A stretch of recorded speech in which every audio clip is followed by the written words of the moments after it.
nous dit McCulloch, something in the head, quelque chose dans la tête, like a fist in the hand. Écoutez bien comment il formule ça. C'est de l'anglais, c'est un Amerloc le mec, hein, c'est pas une traduction, c'est lui qui écrit comme ça. Comme un poing dans la main, like a fist in the hand, dans la main. The lecton, or the, ou bien, et il ouvre les guillemets, that which can be said. Donc il donne une définition du lecton selon les stoïciens, mais américanisé et cybernétisé. Cela qui peut être dit. That which can be said. Tout est dit de l'image protésifiée du cerveau humain que se fait McCulloch par cette seule expression, un chouïa psychotique, de quelque chose dans la tête comme un poing dans la main, ou cela qui peut être dit.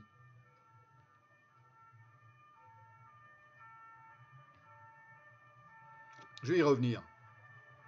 À partir de là, de ce moment-là, où il arrive, où il dit j'ai trouvé l'unité principale de la pensée humaine, c'est le lecton, comme un poing dans la main, qui est dans le cerveau comme un poing dans la main.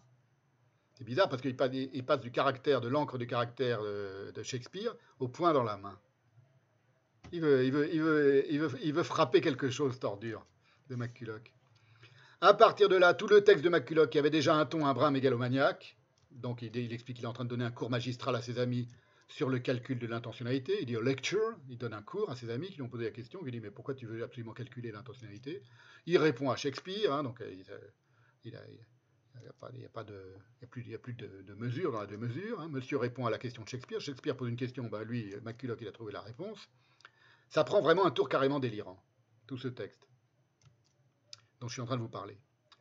Et il faut noter que le délire de McCulloch, il a la mesure de l'entourloupe, qui consiste à convoquer son ami Tarski pour contredire sa principale idée. Parce que Tarski, dans sa thèse, le concept de vérité dans les langues des sciences déductives, entendait résoudre le paradoxe du menteur qui dit « je mens ». Dire « je mens », le paradoxe du menteur, il est connu. Lorsque le menteur dit « je mens », il énonce une vérité ou un mensonge? S'il énonce une vérité, il ment, donc il ment. Et s'il énonce un mensonge, il ment, donc il ment. Donc on peut pas, c'est indécidable. S'il dit la vérité ou le mensonge lorsque le menteur dit « je mens ». Voilà, je reviens sur l'explication de la théorie de la vérité de Tarski. Vous allez voir comment McCulloch fait un croche-pied à son ami Tarski, le juif converti, le juif polonais converti. Voilà l'explication de la théorie de la vérité de Tarski, toujours selon Wikipédia, hein, donc c'est la cybernétique qui parle d'elle-même, hein, moi j'y suis pour rien. Pour formuler des théories linguistiques sans paradoxe sémantique, comme le paradoxe du menteur. Le paradoxe du menteur, c'est un paradoxe sémantique. Alors, pour éviter les paradoxes sémantiques et pour formuler des théories linguistiques, il est généralement nécessaire de distinguer le langage que l'on parle, qui est le langage objet, on appelle ça le langage objet, dans la théorie de Tarski, dans les langages formels, du langage que l'on utilise pour discuter, le métalangage. Dans ce qui suit, c'est toujours l'article de Wikipédia qui nous explique ça, le texte cité est l'utilisation du langage objet, tandis que le texte non cité est l'utilisation du métalangage. Une phrase citée comme P, P entre guillemets, phrase, n'importe laquelle, est toujours le nom du métalangage pour une phrase, de telle sorte que ce nom est tout simplement la phrase P interprétée en langage objet. De cette façon, le métalangage peut être utilisé pour parler du langage objet. Tarski a exigé que le langage objet soit contenu dans le métalangage. C'est ce qu'il appelle la condition de suffisance matérielle de Tarski, également connue sous le nom de convention I, estime que toute théorie de la vérité viable doit comporter pour chaque phrase P entre guillemets une phrase de la forme suivante, qui est connue sous la forme T, entre parenthèses. Premièrement, P entre guillemets est vrai si et si seulement P. Vous allez voir, on va donner des exemples, c'est très simple. Exemple. La neige est blanche, entre guillemets, est vrai si et seulement si la neige est blanche. Il est important de noter que Tarski a initialement appliqué cette théorie uniquement au langage formel, c'est Wikipédia qui le précise, c'est valable toutes ces élucubrations sont à la fois intéressantes et pas très intéressantes, ça ne vaut que pour les langages formels. Ils prennent des exemples, c'est comme Chomsky, ils prennent des exemples dans les langages de tous les jours, mais ça ne vaut que pour les langages informatiques, si vous voulez, ou logiques. Pour un langage humain, tout ça n'a aucun sens. Il a alors donné un certain nombre de raisons de ne pas étendre sa théorie au langage naturel. Tarski lui-même. Donc Tarski a dit qu'il ne fallait pas étendre cette théorie au langage naturel, au langage des humains entre eux. D'autres ont contesté, ils ont dit si on peut l'étendre, etc. Évidemment, les cybernéticiens, ils n'ont plus aucune limite dans l'extension de ces théories linguistiques au langage, ou logique plutôt, formel, au langage humain.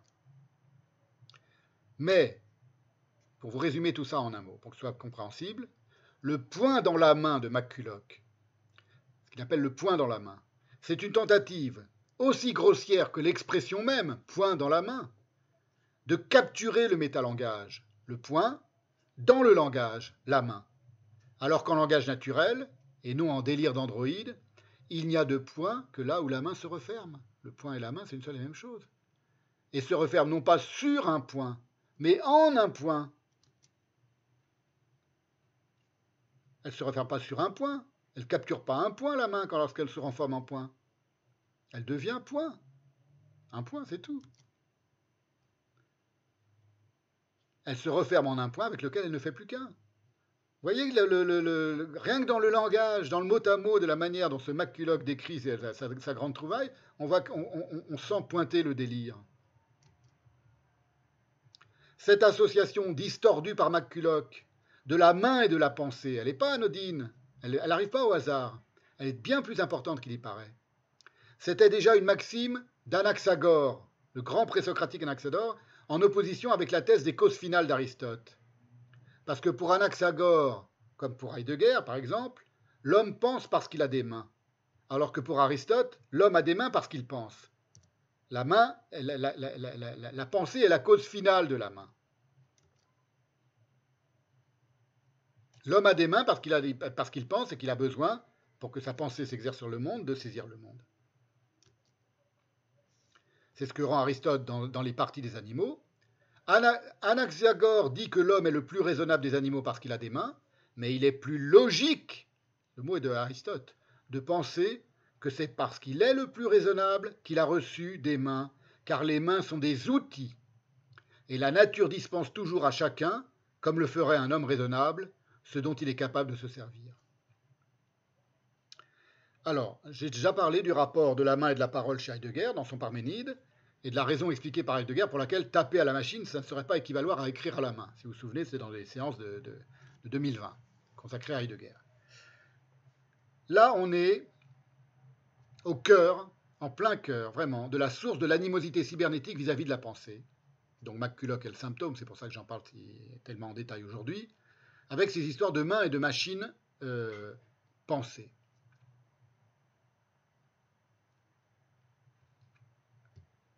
Histoire de mains, de machines et de pensée.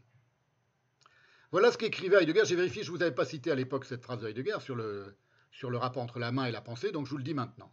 Je vous le lis maintenant. L'homme lui-même agit, donc ça c'est écrit en 1942 dans le Parménide de Heidegger. L'homme lui-même agit, entre guillemets, et manœuvre, entre guillemets, grâce à la main. Car la main forme avec la parole le trait essentiel de l'homme. Il n'y a que les hommes qui ont des mains, les animaux n'ont pas de mains. Seuls les temps qui, comme l'homme, a, entre guillemets, la parole, mutos logos, entre parenthèses, peut et doit avoir, entre guillemets, également une main, entre guillemets.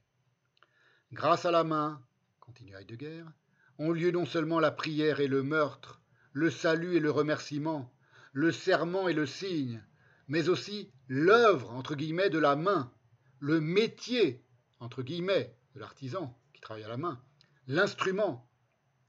La poignée de main scelle un pacte.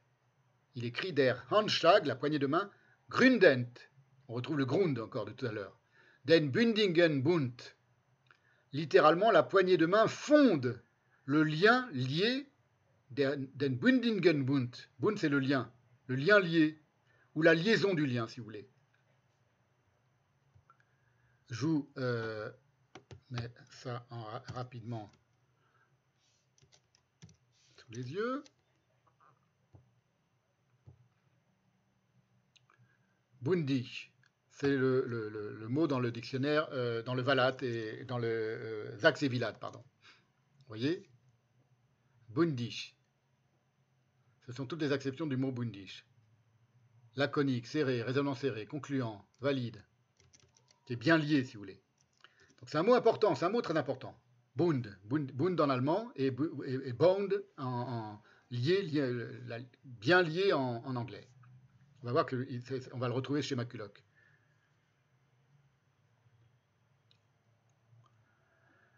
La poignée de main fonde le lien lié ou la liaison du lien. Donc on retrouve en allemand le Bund de McCulloch, mais bien sûr entendu selon une toute autre acception que celle du sine qua non neuronal.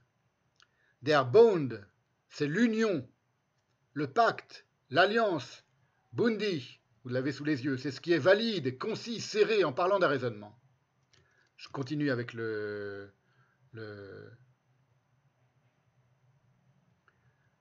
avec la citation de Heidegger.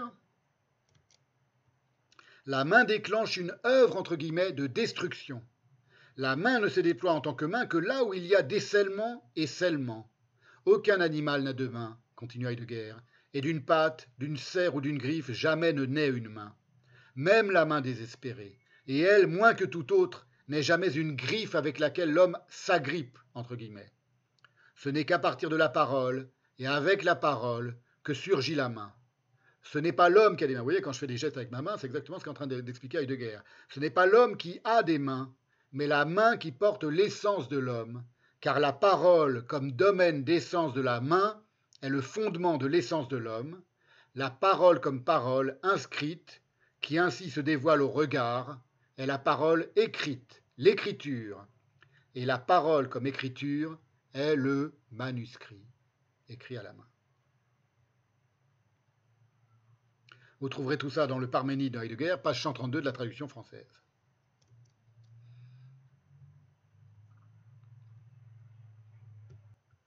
Voilà, alors je m'avise juste que je vous ai dit qu'on avait retrouvé le bound dans le Bund, le lien chez Heidegger, donc ça date de 42, dans Parménide. Je n'ai pas encore parlé du bound de McCulloch, de bound cause, la cause liée, vous allez voir, mais par rapport dans sa conception déterministe des impulsions neuronales. Mais je vais en parler tout à l'heure. Mais souvenez-vous de ce que je suis en train de vous dire maintenant. Donc vous voyez, j'espère qu'on comprend comment dire, comment se répondent et se correspondent toutes ces méditations de Lacan sur le langage, le rapport entre la cybernétique et le langage, et sur Heidegger sur le rapport entre la main, la parole, le langage, et les métaphores brutales et comment dire, et grossières de McCulloch sur le rapport entre le cerveau, la pensée et la main. Vous voyez, tout ça n'apparaît pas par hasard, vraiment.